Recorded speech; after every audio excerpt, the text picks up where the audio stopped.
¿qué tal? Bienvenidos a un nuevo artículo de la semana. Hoy les voy a comentar una nota que lleva por título Vengo por el aviso. Obviamente la nota se relaciona con la búsqueda, selección e inducción del personal. Tradicionalmente, la búsqueda, selección e inducción de personal nuevo respondía a un paradigma que podríamos llamar un modelo predefinido, donde se construía una matriz estándar sobre la que se superponían las características del candidato. Primero se caracterizaba el puesto laboral, es decir, cuáles eran las características inherentes, más técnico, menos técnico, cierta que podía tener que ver inclusive con el género, con la edad, con titulaciones, con experiencia. El famoso tema de la experiencia siempre fue muy importante, ¿no? ¿Tiene usted experiencia en esta tarea? ¿No tiene experiencia en esta tarea? Obviamente una cosa es tener experiencia en la tarea en sí mismo en un contexto A, que esa misma tarea en un contexto B, pero esto en general no era tenido muy en cuenta. Una vez que se definía las características del puesto de trabajo y también definidas las competencias que eran requeridas para poder ocupar ese puesto, entonces se salía a la búsqueda de los candidatos. Todos recordamos que en esas búsquedas, bueno, se hacen algunas alusiones muy generales al puesto ofrecido, y al mismo tiempo muchas veces aparecen límites de edad, aparece el tema, insisto, de la experiencia, eventualmente aparecían cuestiones vinculadas al género, y por otro lado también algunas cuestiones relativas a ciertas competencias habilitantes, que podían ser títulos universitarios, capacitaciones técnicas y demás. Bueno, una vez que se seleccionaba, se convocaba a los candidatos, se hacía una primera selección. Esta primera selección implicaba superponer, digamos, las características del candidato a esa matriz. Si coincidía con esa matriz, si encastraba de alguna manera, si entraba dentro de esa matriz, se lo hacía pasar a una segunda ronda. Los que no coincidían con esa matriz quedaban automáticamente fuera. Supongamos que dentro de esa matriz estándar había un punto condicionante que decía edad máxima 30 años. No importa por qué, ahora no es el tema central, pero supongamos que dijera eso. El sujeto tenía una serie de características muy interesantes desde el punto de vista laboral, pero tenía 32 años. Entonces automáticamente quedaba fuera, porque si el límite era 30, digamos, no cumplía esa condición. Bien, el artículo en su primera parte dice: en ese sentido, la distancia pragmática entre trabajo prescripto, recuerdan que el trabajo prescripto es el rol idealmente pautado, y el trabajo real, el que efectivamente el trabajo real deviene del ajuste práctico a la situación, la personalidad del trabajador, el contexto y demás. Esa diferencia entre trabajo prescripto y trabajo real constituye el dato clave para explicar la eficacia del nuevo paradigma de selección de personal. Es decir, venimos hablando de que ese paradigma mecánico previo, donde se definía una matriz estándar y se le decía, bueno, usted coincide dentro de esta matriz, entonces lo tomamos. Pero la matriz o perfil estándar ideal responde a lo que llamamos trabajo prescripto y no trabajo real. Es decir, esa distancia entre trabajo prescripto y trabajo real justamente no es cubierta por las características del sujeto en tanto esas características respondan a un paradigma o estándar. Entonces, acá la clave para entender las diferencias entre lo que llamaríamos el viejo paradigma, que, insisto, tenía que ver con caracterizar el puesto, caracterizar las competencias, convocar dentro de esos límites definidos, convocar al personal que potencialmente iba a ocupar un puesto, ver si coincidía o no coincidía, y si coincidía lo tomamos, si no coincidía no lo tomamos, con todas las limitaciones que habían sido previamente definidas para cubrir el puesto. Ahora, el paradigma que llamaríamos paradigma estándar responde a la idea de trabajo prescripto, es decir, el trabajo ideal. Pero el trabajo real implica la necesidad de otras características personales que no tenía en cuenta el paradigma original. Entonces, la distancia que hay entre el trabajo prescripto en relación a las características del puesto, el trabajo ideal y el trabajo real, es justamente esa distancia es cubierta por dos variables que son muy importantes y que el modelo original, el modelo tradicional de selección de personal no tenía en cuenta. Y es, por un lado, el estilo de personalidad y la motivación y los parámetros actitudinales frente a situaciones nuevas. Es decir, lo que podríamos llamar el componente de inteligencia emocional frente a las situaciones nuevas.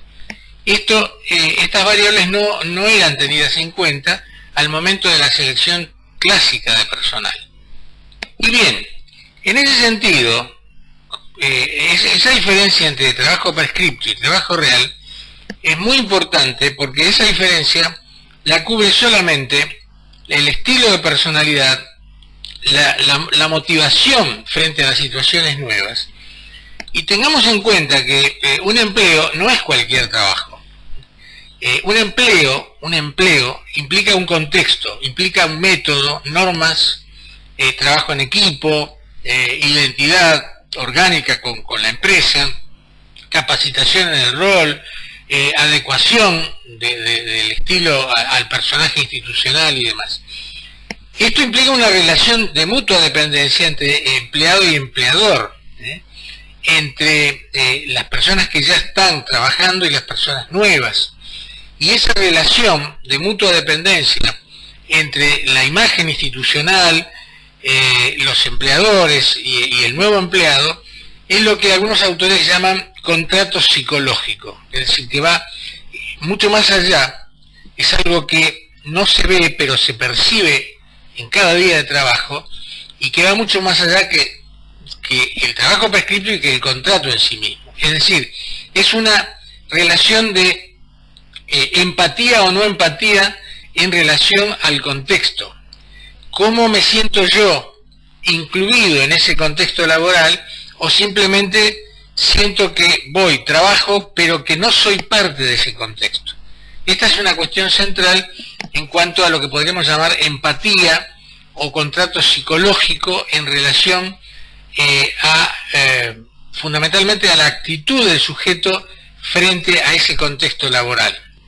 Esos contextos laborales pueden ser facilitadores de la inclusión de esta persona nueva al proceso productivo, o justamente pueden ser perturbadores. Es decir, veamos con un ejemplo: si yo incorporo a una persona en función de una matriz estándar y le indico que debe comportarse en función de esa matriz, estoy forzando todo un estilo personal, independientemente de algunas cuestiones que no son modificables, como por ejemplo la capacitación previa respecto a determinado proceso productivo, que implica que la persona que va a formar parte de ese proceso productivo debe tener una capacitación externa a la empresa previa que le permita, obviamente, ocupar ese puesto.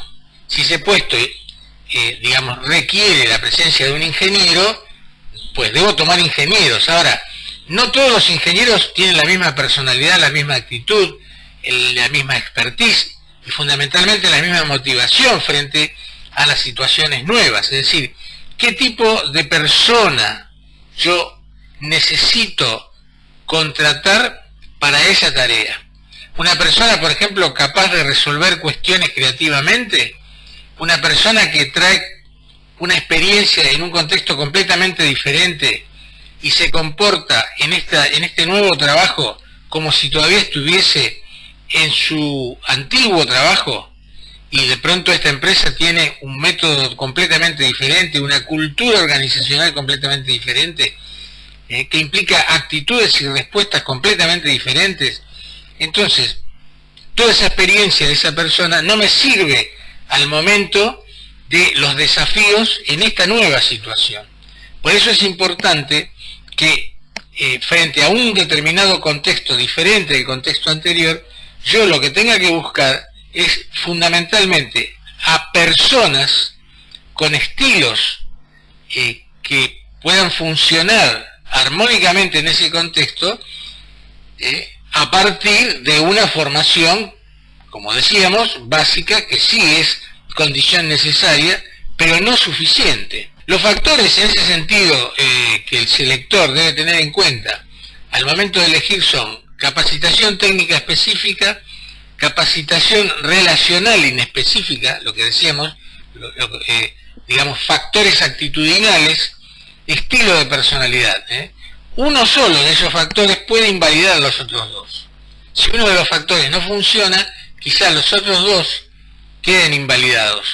Como sabemos, el proceso técnicamente de búsqueda de personal, de incorporación de personal nuevo, implica obviamente, por un lado, la búsqueda, la evaluación, en un primer contacto, la selección, la elección, la admisión y luego lo que llamaríamos la ambientación. Todo ese proceso, a partir de la elección, implica lo que llamamos fase de inducción del nuevo personal al contexto productivo. Esa fase de inducción lleva un tiempo.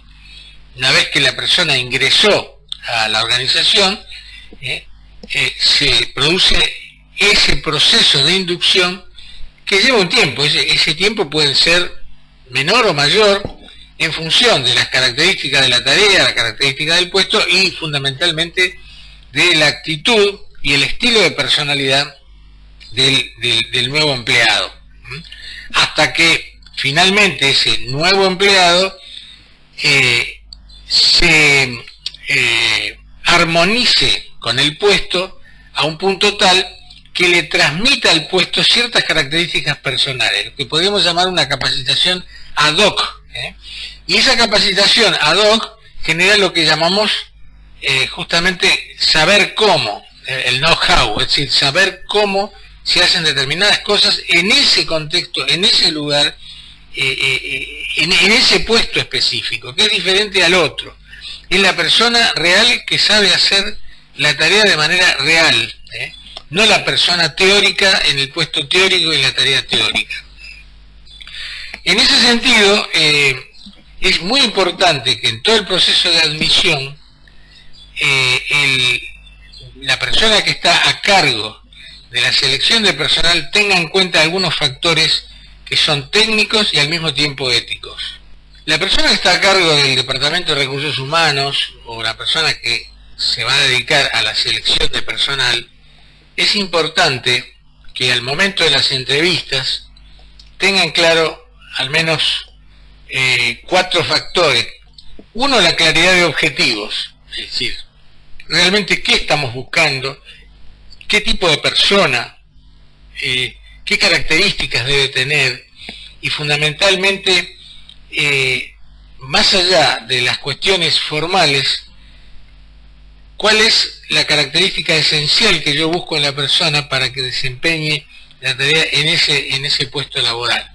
El respeto por el otro es importante, es decir, yo estoy buscando personas más allá de personajes laborales, y esto implica la necesidad de respeto en cuanto a la manera en que yo lo convoco, la duración de la entrevista, la devolución que yo le voy a hacer, si efectivamente no coincide con las características de la persona que estoy buscando, que esa persona lo sepa, no decir, bueno, ya le vamos a avisar y pasan 3 meses y esa persona no sabe si tiene alguna posibilidad de haber ingresado a la empresa, nunca más le avisaron nada y demás.